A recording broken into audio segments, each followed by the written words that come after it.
But, you know, Suzanne is the fact that she was the one having an affair that we definitely know about.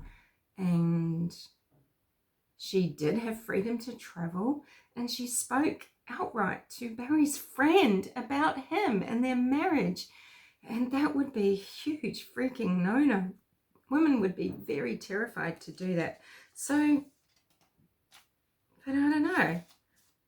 But for all the things that these people calling me a Barry lover said, that I've said, I'm just trying to point out all through it, I've talked about all sorts of things, flip sides of everything.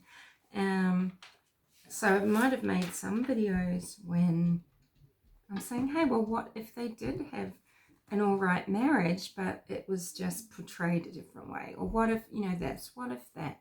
Anyway, I think it's quite bizarre, but that's, you know, I've been labelled that just for so long now, and a lot of it, okay, might be my fault, but because of, yeah, I don't know, I've made so many videos now, I'd have no idea what most of the things that I've said, and there's probably quite a lot of contradictory things. I just want to know how, I want to know when, what, how, and I think everybody does. I mean, I wanted Suzanne found as much as anybody else, and I want to know what happened to her as much as anybody else. And anyone, you know, it was expected, it's kind of expected that every single person get on this, I hate, you know, this Barry Dunnett train. And that might have been like quite the obvious thing, right? Of course, but it's all right to look at possibilities, to wonder what if, how could this have happened if it was someone else, or if it was a hit, you know, what sort of communications could there be if we find out that this actually was a hit and somebody, Barry, had help, you know? What if he didn't take one of his cars, but he was picked up by somebody else to take Suzanne somewhere, or he gave her to someone to, you know, or someone that hated him took his wife. I mean, that's so awful to think that someone for revenge would kill just an entirely another person. You know, I don't really mean that, but there's a lot of possibilities that could have happened. Some of the worst things that I've done are to really be feeling quite negative against people like Andy Mormon, you know, and this was probably some of the awful things I've done, because I thought that it was the birthday message was quite strange from Andy, and then all the debacle of the search happened after that, right?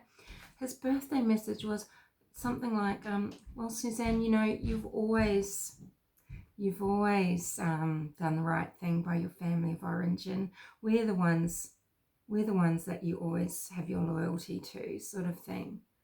But we're your family of origin, we're your blood, whatever, you know, we are always here for you. It's that you are always there on our side, sort of thing. It just seemed very strange, and it could have just been that he tripped over his words and he didn't express very well.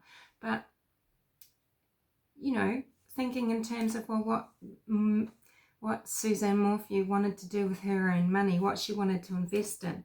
Her and Barry invested a lot in properties around Indiana, maybe near Arcadia, which is just sort of east of Alexandria, where she lived. I think those towns are only half an hour away. They're all sort of,